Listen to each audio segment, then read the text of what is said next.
Respected ladies and gentlemen, I now make a humble request to the Prime Minister of India, Shri Narendra Modi, to address the august gathering. Please welcome Honorable Prime Minister.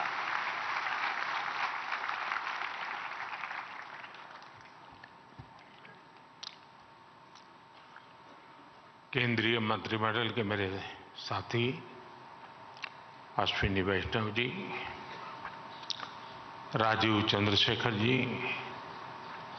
जीपे के outgoing chair Japan के minister Hiroshi Yoshida जी, member countries के अन्य ministers, अन्य महानुभाव,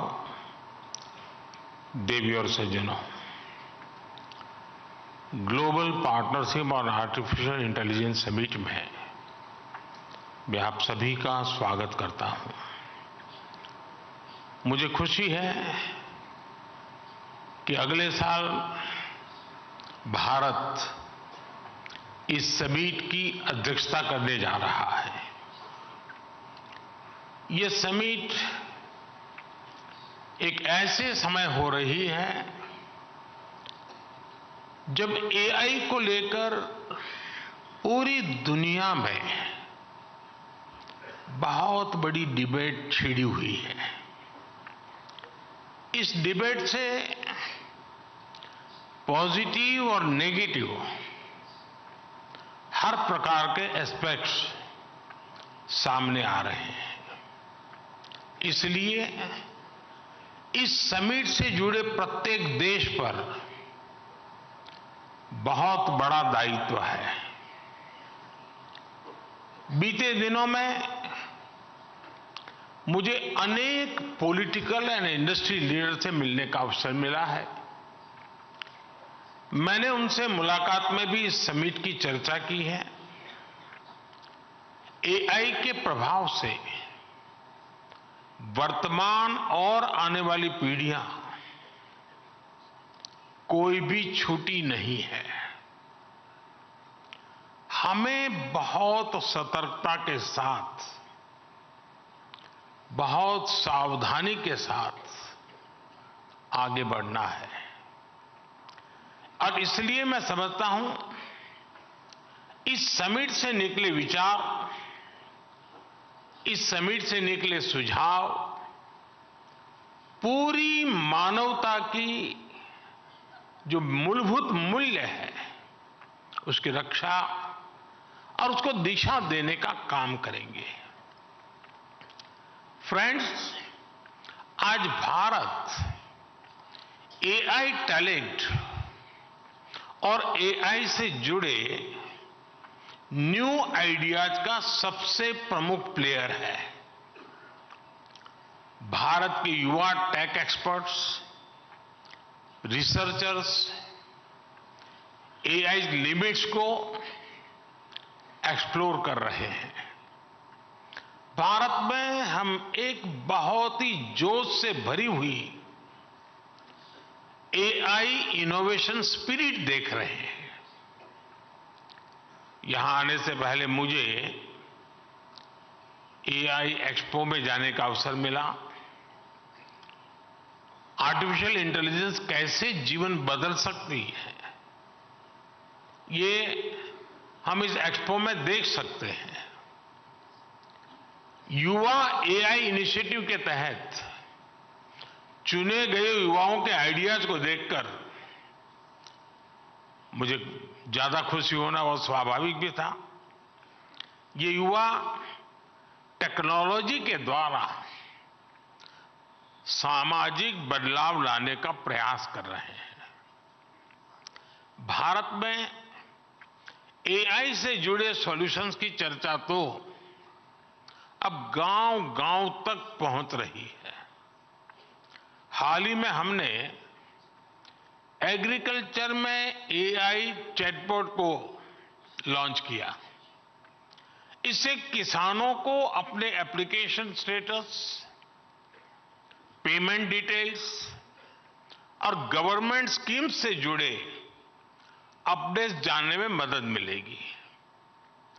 हम AI की मदद से भारत में अपने हेल्थ सेक्टर को भी पूरी तरह से ट्रांसफॉर्म करने की दिशा में काम कर रहे हैं। सस्टेनेबल डेवलपमेंट गोल्स को हासिल करने में भी एआई अहम भूमिका निभा सकती है। फ्रेंड्स, भारत में हमारा विकास मंत्र है सबका साथ सबका विकास। हमने एआई फॉर ऑल की भावना से प्रेरित होकर सरकार की नीतियां और प्रोग्राम तैयार किए हैं। हमारा प्रयास है कि हम सोशल डेवलपमेंट और इंक्लूसिव ग्रोथ के लिए एआई की क्षमताओं का पूरा फायदा उठा सकें। भारत एआई के रिस्पॉन्सिबल और एथिकल यूज के लिए भी पूरी तरह कमिटेड है। हमने national programme on artificial intelligence शुरू किया है। हम भारत में एआई मिशन भी लॉन्च करने जा रहे हैं। इस मिशन का लक्ष्य भारत में एआई कंप्यूट पावर की पर्याप्त क्षमता स्थापित करना है। इससे भारत के स्टार्टअप्स और इनोवेटर्स को और बेहतर सुविधाएं मिलेगी। इस मिशन के तहत एग्रीकल्चर, हेल्थ केयर, एजुकेशन जैसे सेक्टर्स में एआई एप्लीकेशंस को प्रमोट किया जाएगा। हम अपने इंडस्ट्रियल ट्रेनिंग इंस्टीट्यूट के माध्यम से एआई स्किल्स को टियर 2 और टियर 3 शहरों तक पहुंचा रहे हैं। हमारे पास नेशनल एआई पोर्टल है जो देश में आर्टिफिशियल इंटेलिजेंस इनिशिएटिव को बढ़ावा देता है। आपने ऐरावत इनिशिएटिव के बारे में भी सुना होगा। इस कॉमन प्लेटफॉर्म का उपयोग बहुत जल्द सभी रिसर्च लैब, इंडस्ट्री और स्टार्टअप कर सकेंगे। फ्रेंड्स, एआई के साथ हम एक नए युग में प्रवेश कर रहे हैं। आर्टिफिशियल इंटेलिजेंस का विस्तार टेक्नोलॉजी के टूल से भी कहीं ज्यादा है। एआई हमारे नए भविष्य को गढ़ने का सबसे बड़ा आधार बन रही है। एआई की एक बहुत बड़ी ताकत है लोगों को कनेक्ट करने की उसकी क्षमता। एआई के सही इस्तेमाल से सिर्फ देश की आर्थिक प्रगति ही सुनिश्चित नहीं होती, बल्कि ये समानता और सामाजिक न्याय को भी पक्का करता है। इसलिए एआई को अपने भविष्य के लिए अलग प्रकार के एआई की भी जरूरत पड़ेगी। यानी एआई को ऑल इंक्लूसिव बनाना पड़ेगा, ऑल आइडियाज को अपनाना पड़ेगा। एआई की डेवलपमेंट जर्नी जितनी ज्यादा इंक्लूसिव होगी, उसके परिणाम भी उतने ही ज्यादा इंक्लूसिव आएंगे। हमने देखा है कि पिछली शताब्दी में टेक्नोलॉजी तक अनइक्वल एक्सेस की वजह से समाज में मौजूद असमानताएं और बढ़ गई थी। अब इस तरह की गलती से हमें पूरी मानवता को बचाना है। हम जानते हैं कि टेक्नोलॉजी के साथ जब डेमोक्रेटिक वैल्यूज जुड़ जाती हैं तो वो इंक्लूजन की दिशा में मल्टीप्लायर के तौर पर काम करती है। इसलिए आर्टिफिशियल इंटेलिजेंस के भविष्य की दिशा भी ह्यूमन वैल्यूज पर, डेमोक्रेटिक वैल्यूज पर पूरी तरह निर्भर करेगी। आर्टिफिशियल इंटेलिजेंस हमारी एफिशिएंसी को बढ़ाने में मदद कर सकता है, लेकिन ये हम पर है कि हम इमोशंस की भी जगह बनाए रखें। आर्टिफिशियल इंटेलिजेंस हमारी इफेक्टिवनेस को बढ़ा सकती है, लेकिन ये हम पर है कि हम अपने एथिक्स को भी बनाए रखें। इस दिशा में ये मंच विभिन्न देशों के बीच सहयोग बढ़ाने में मदद कर सकता है। फ्रेंड्स, किसी भी सिस्टम को सस्टेनेबल बनाने के लिए उसे ट्रांसफॉर्मेटिव, ट्रांसपेरेंट और ट्रस्टेड बनाना पड़ता है। इसमें कोई संदेह नहीं कि एआई ट्रांसफॉर्मेटिव तो है ही, लेकिन ये हम पर है कि हम इसे ज्यादा से ज्यादा ट्रांसपेरेंट बनाएं। अगर हम इस्तेमाल हो रहे डेटा और एल्गोरिदम को ट्रांसपेरेंट और फ्री फ्रॉम बायस बना सके तो एक अच्छी शुरुआत होगी। हमें दुनिया भर के लोगों को यह यकीन दिलाना होगा कि एआई उनके लाभ के लिए है, उनके भले के लिए है। हमें दुनिया के विभिन्न देशों को यह भी विश्वास दिलाना होगा कि इस टेक्नोलॉजी की विकास यात्रा में किसी को भी पीछे नहीं छोड़ा जाएगा। एआई पर ट्रस्ट तब बढ़ेगा जब एआई से जुड़े एथिकल, इकोनॉमिक और सोशल कंसर्न्स पर ध्यान दिया जाए। उदाहरण के लिए, अगर अपस्किलिंग और रीस्किलिंग एआई के ग्रोथ कर्व का हिस्सा बन जाए तो युवा ये भरोसा कर पाएंगे कि एआई उनके भविष्य की बेहतरी के लिए है। अगर डेटा की सुरक्षा पर ध्यान दिया जाए तो लोग यकीन कर पाएंगे कि एआई उनकी प्राइवेसी में दखल दिए बिना विकास को आगे बढ़ाएगा। अगर ग्लोबल साउथ को यह पता होगा कि एआई के विकास में उनकी भी बड़ी भूमिका होगी तो वो इसे भविष्य के एक रास्ते के रूप में स्वीकार कर पाएंगे। फ्रेंड्स, एआई के अनेक पॉजिटिव पहलू हैं, लेकिन इससे जुड़ी नेगेटिव बातें भी उतनी ही चिंता का विषय है। एआई 21वीं सदी में विकास का सबसे बड़ा टूल बन सकता है और 21वीं सदी को तबाह करने में भी सबसे बड़ी भूमिका निभा भी सकता है। डीप फेक का चैलेंज आज पूरी दुनिया के सामने है। इसके अलावा साइबर सिक्योरिटी, डेटा थेफ्ट और आतंकियों के हाथ में एआई टूल्स के आने का भी बहुत बड़ा खतरा है। अगर आतंकी संगठनों के पास एआई लेस हथियार पहुंच जाए तो उससे ग्लोबल सिक्योरिटी पर बहुत बड़ा असर होगा। हमें इस विषय पर चर्चा करके एक ठोस प्लान तक पहुंचने की जरूरत है कि कैसे एआई के गलत इस्तेमाल को रोका जाए। इसलिए ही G20 प्रेसिडेंसी के दौरान हमने responsible, human centric AI governance का फ्रेमवर्क तैयार करने का प्रस्ताव रखा था। G20 न्यू दिल्ली डिक्लेरेशन ने एआई प्रिंसिपल्स के प्रति सभी सदस्य देशों के कमिटमेंट की पुष्टि की है। सभी सदस्यों में एआई के उपयोग से जुड़े खतरों को लेकर एक अंडरस्टैंडिंग थी।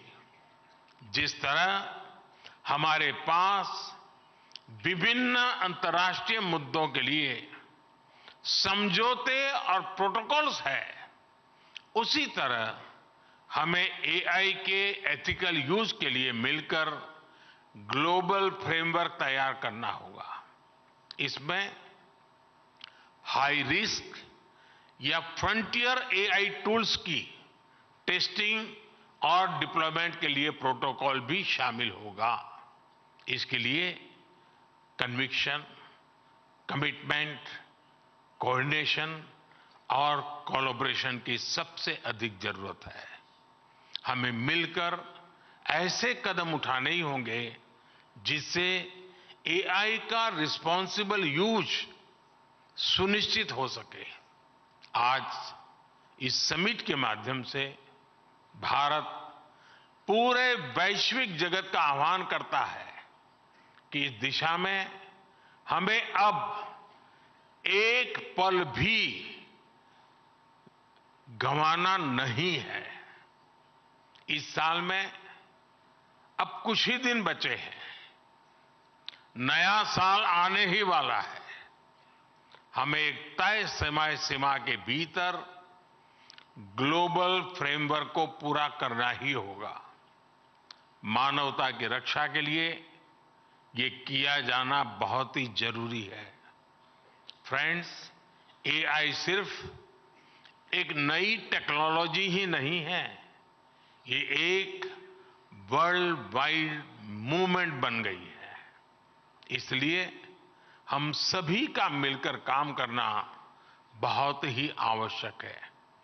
अगले 2 दिन आप सभी बहुत से विषयों पर चर्चा करेंगे।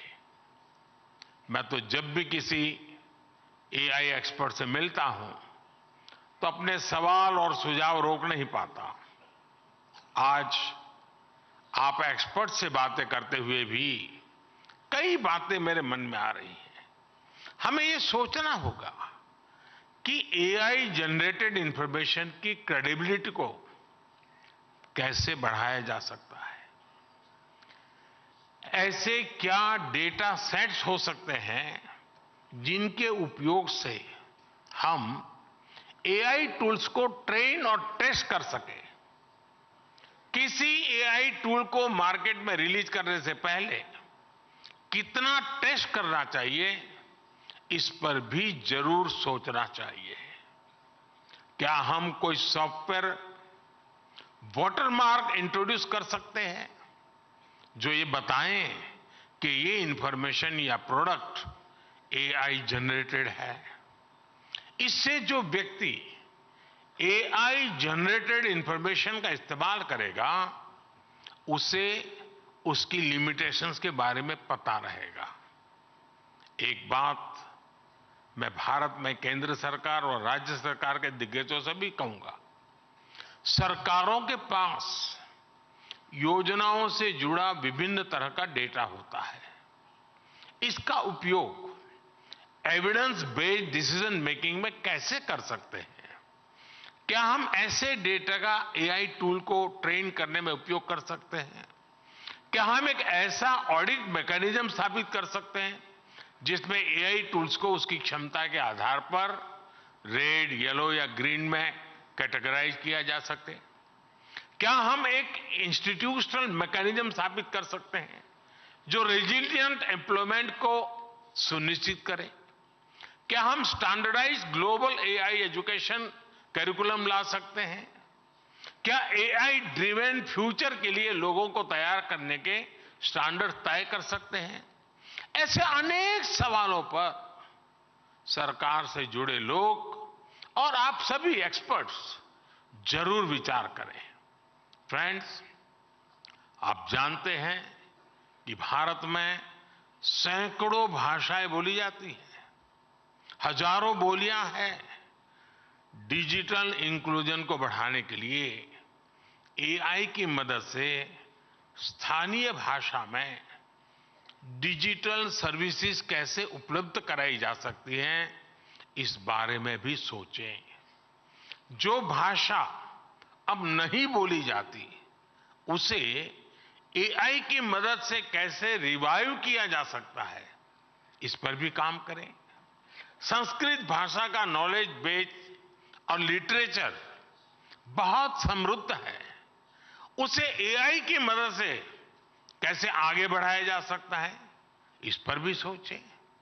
एआई की मदद से वैदिक मैथमेटिक्स के मिसिंग वॉल्यूम्स को क्या फिर से जोड़ा जा सकता है, इस बारे में भी प्रयास किया जाना चाहिए। फ्रेंड्स, मुझे विश्वास है कि ये समिट आइडियाज एक्सचेंज करने का बेहतरीन अवसर उपलब्ध कराएगी। मैं चाहता हूं कि इस समिट में शामिल होने वाले हर डेलीगेट के लिए एक ग्रेट लर्निंग एक्सपीरियंस साबित हो। अगले 2 दिनों तक आप एआई के विभिन्न पहलू पर गहनता से विचार विमर्श करेंगे। मुझे आशा है कि हमारे पास स्पेसिफिक आउटकम्स होंगे। इन पर अमल करके हम एक रिस्पॉन्सिबल और सस्टेनेबल फ्यूचर के निर्माण का रास्ता जरूर सशक्त करेंगे।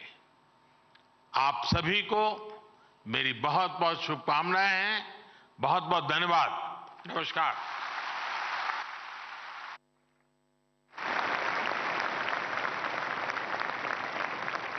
Honorable Prime Minister, thank you very much for your insightful address, for your guiding words.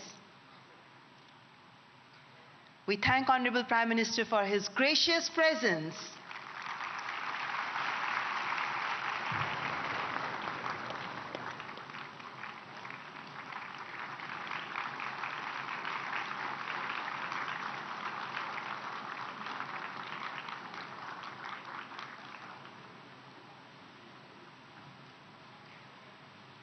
Ladies and gentlemen, we hope this summit helps deliver better outcomes and bridges the gap between theory and practice, promoting trust in and adoption of trustworthy artificial intelligence. We thank you all for your presence, and with this we conclude the inaugural ceremony of GPay 2023. You are watching the opening ceremony of the Global Partnership on Artificial Intelligence Summit being held in India's capital, New Delhi. The summit will go on for 3 days. Now, the GPAI is an annual event. The summit is a multi-stakeholder initiative with 29 member states. The focus at the last GPAI held at Osaka in Japan was on responsible AI. Outgoing Chair Japan said all stakeholders should discuss generative AI, international code of conduct for AI systems, and trustworthy deals on AI systems as well. We saw Rajiv Chandrasekhar, India's Minister of State for Skill Development and Entrepreneurship, welcoming the guests, followed by a 20-odd-minute speech by India's Prime Minister Narendra Modi. If I can quickly recap for the benefit of our viewers what he said in his address. He says India is the 2024 chair of the GPAI. The debate around AI revolves around positive and negative elements, so the world needs to tread carefully on AI. The summit, he says, will hopefully give direction to the future roadmap of AI. He went on to say that India is committed to responsible and ethical use of AI. A national program on AI has been launched, and India will also soon launch an AI mission. The Prime Minister says what is needed is an inclusive AI along with equitable access for the technology based on human and democratic values. Also needed is a space for emotion too, he says, not just artificial intelligence as a technology, therefore the need to maintain ethics. Also needed is transparency. He says an algorithm should be free from bias. Trust is another important factor. He says AI is an important tool for the 21st century, but it has the potential to destroy the world as well. Remember deepfake? So he says if AI falls in the hands of terrorists, it might cause more harm than good.